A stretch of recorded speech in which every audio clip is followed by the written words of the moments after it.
Hello, friends. I am Jerry Hayes. There has come into my possession a very remarkable book. The name of the book is A Miracle That Changed the World, The 5,000-Year Leap. This book was written by Cleon Skousen. And I'm so impressed by this in this particular time that we're living in.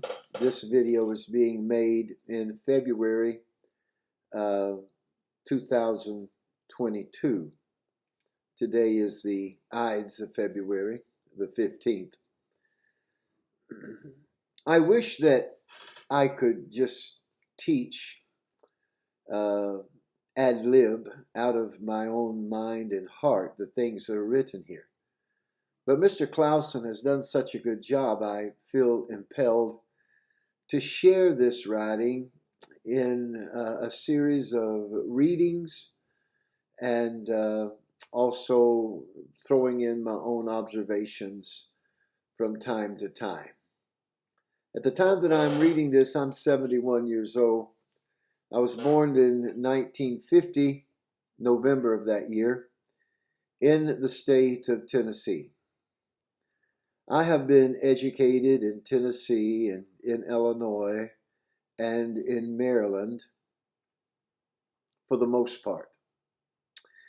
But my heart has always remained in Tennessee. But during these years, I have seen America change tremendously. And to be quite honest with you, I am quite alarmed. Mr. Skousen writes concerning the 5,000-year leap in this book entitled The Miracle That Changed the World. Well, the miracle that changed the world was America.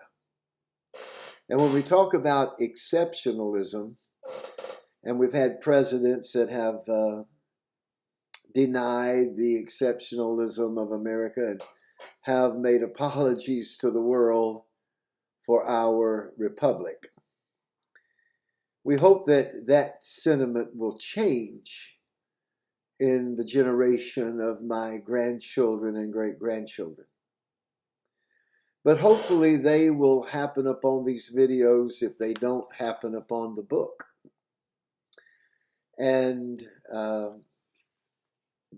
hopefully then they can be called back to our founding principles that made America great and has made the world the beneficiary of the miracle of America.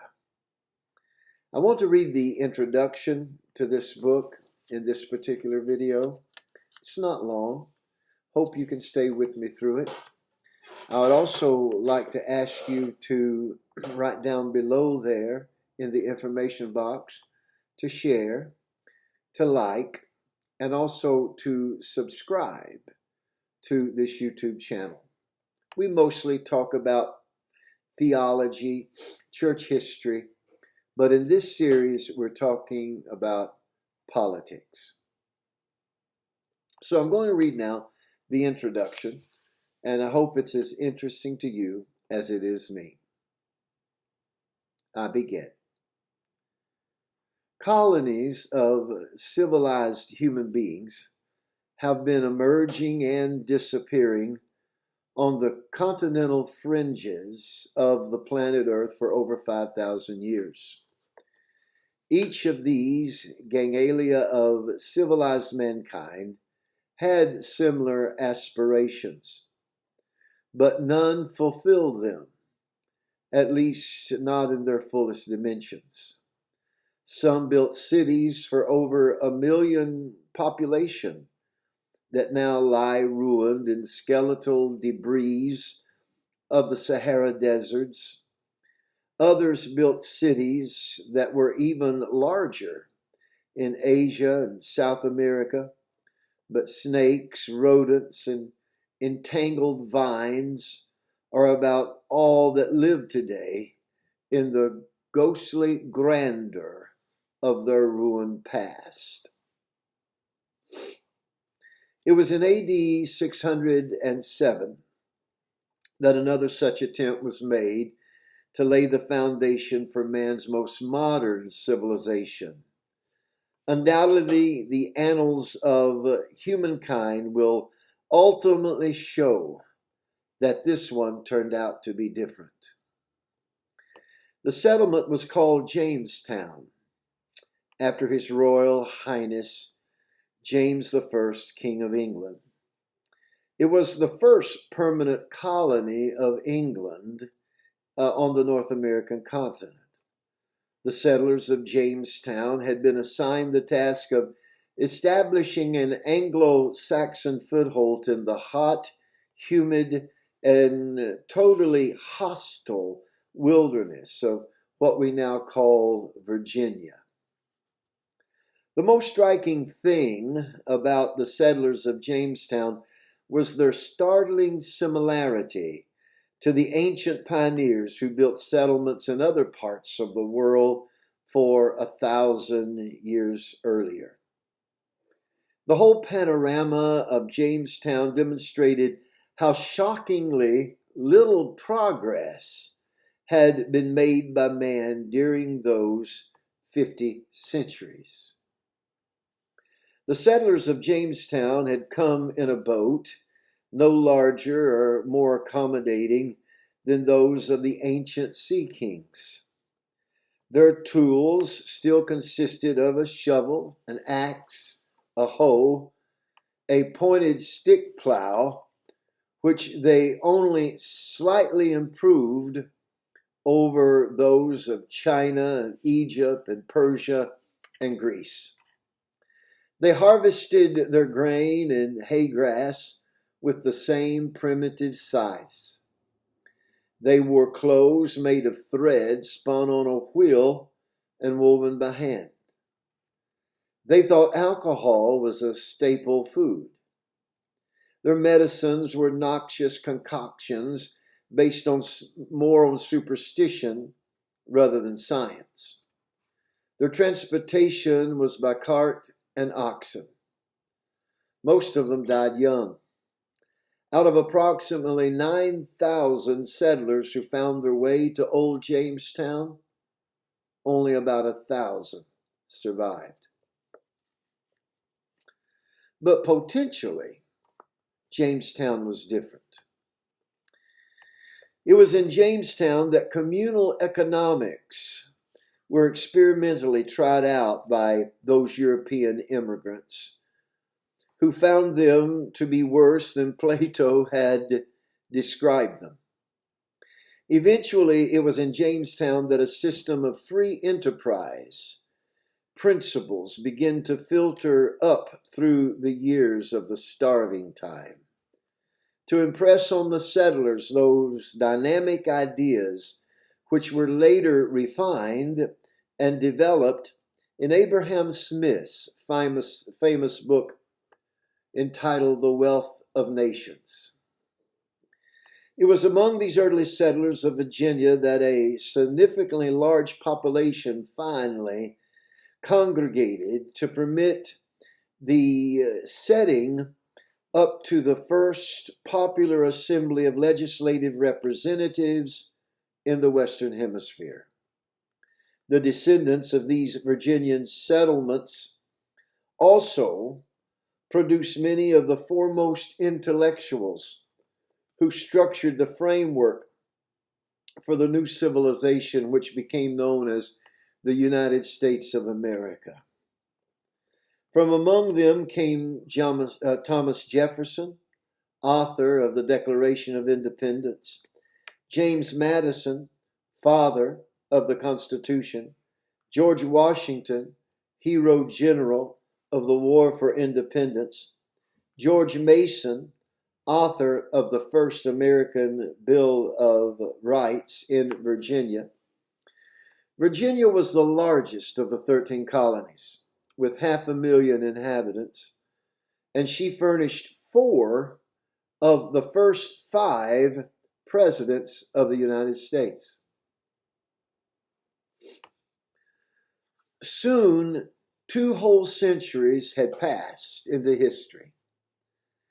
By 1976, the noble experiment of American independence and free enterprise economics had produced some phenomenal results. One need not be an American citizen to feel a sense of genuine pride in the fantastic list of achievements which bubbled up from the massive melting pot of humanity that swarmed to the shores of this new land and contributed to its mighty leap in technology, political, and economical achievements.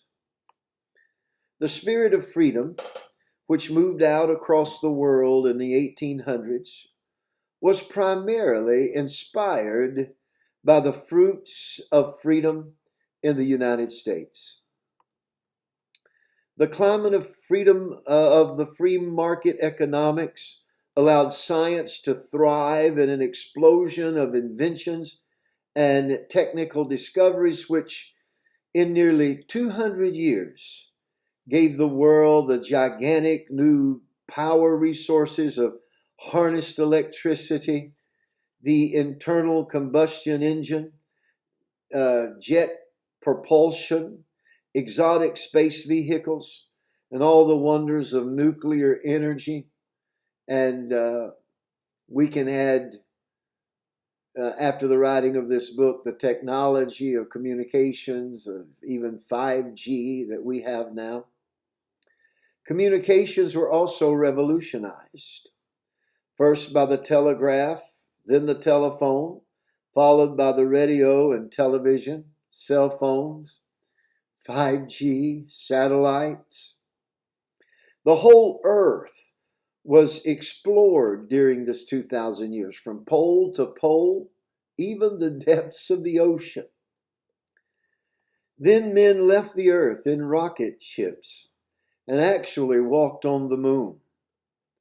They sent up a space plane that could be maneuvered and landed back on Earth. The average length of life was doubled. The quality of life was tremendously enhanced. Homes, food, textiles, communication, transportation, central heating, central cooling, world travel, millions of books, a high literacy rate, schools for everyone, surgical miracles, medical cures for age-old diseases, entertainment at the touch of a switch, and now even by the spoken voice, instant news, 24 hours a day. That was the story. Of course, all of this did not happen just in America, but it did flow out primarily from the swift current of freedom and prosperity which the American fathers turned loose into the spillways of human progress all over the world. In 200 years, the human race had leaped 1,000 years forward. In fact, in 200 years, the human race had made a 5,000-year leap. Unfortunately, every new generation of human beings seems to feel the instinctive, passionate necessity to reinvent the sociological wheel. The physical sciences capitalize on the lessons of the past, but social sciences seldom do. In political and social relations, a single generation will sometimes duplicate the same error half a dozen times.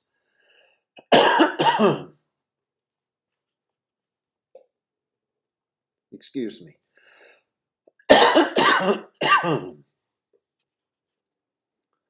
Too many human beings are doing the same thing today.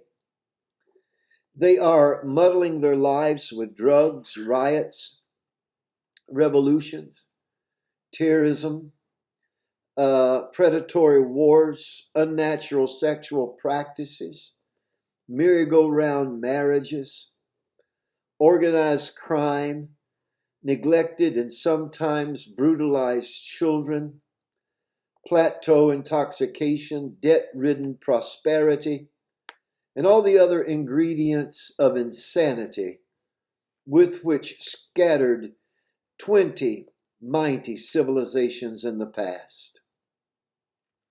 These elements of social decay can have a devastating impact on the high technical and delicately interdependent civilization which freedom and prosperity have brought to mankind.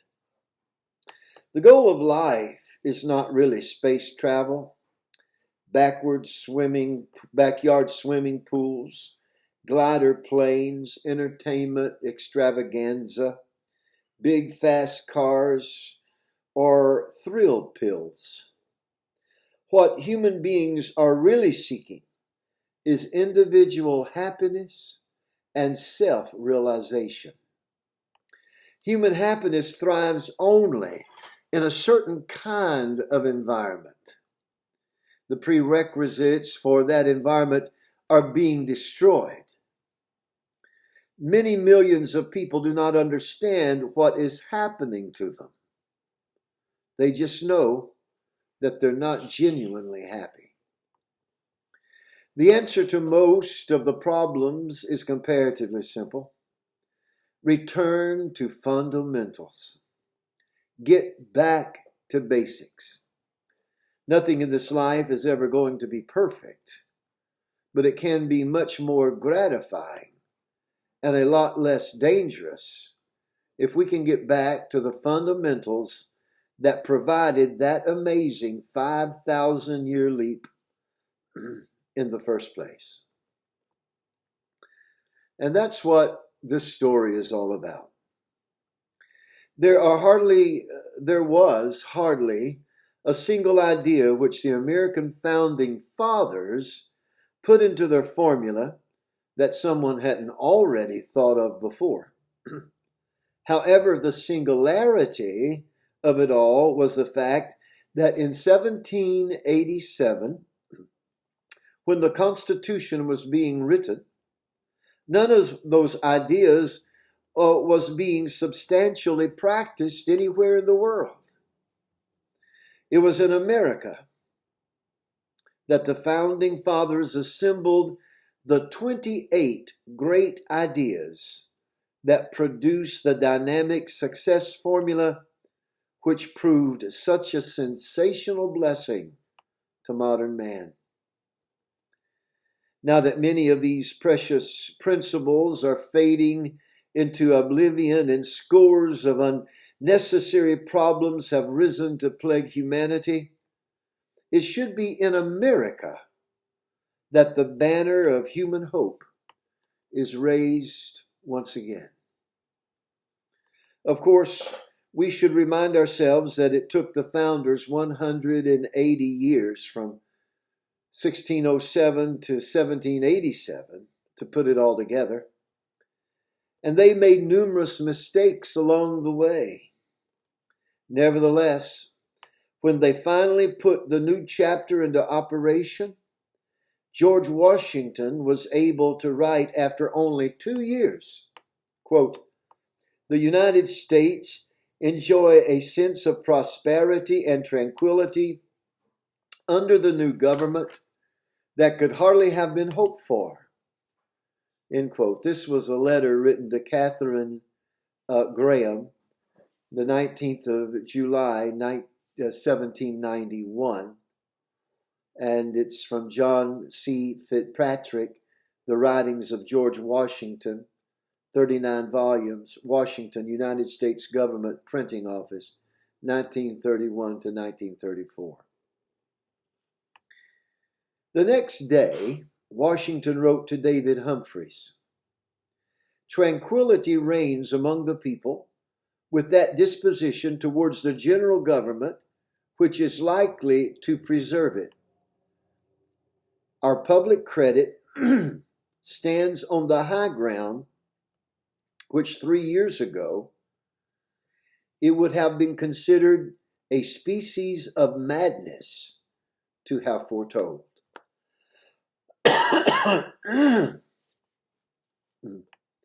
Not only did it change the United States, but within a few years, it aroused the admiration of the entire world. Experience proved these principles were sound. They are sound today.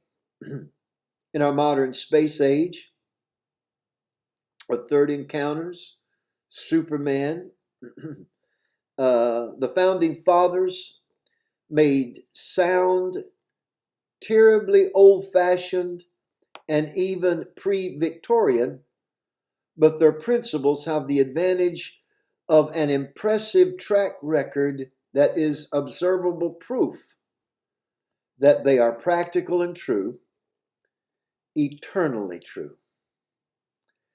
And that is their primary credential.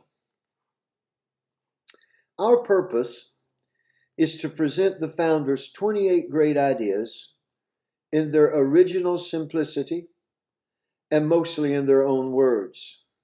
After all, it's their story. They are the ones who made the fantastic 5,000-year leap possible. Thank you, my friends, for listening to this introduction to the miracle that changed the world, the 5,000-year leap. I hope that you follow this series through, and I hope that you can be encouraged that what we established in America will continue, and that these people who put skin in the game will call on you and I to make the same commitment. And until we are together again, I am Bishop Jerry Hayes. I am Abbot General of the Apostolic Disciples of the Way and the presiding bishop of the Apostolic Orthodox Church. And it was these men that made Christianity the powerhouse that it is in America. Let's, my friends, keep it so. Until we're together again, I pray God bless you in your body, in your soul, and also in your spirit. The Lord bless.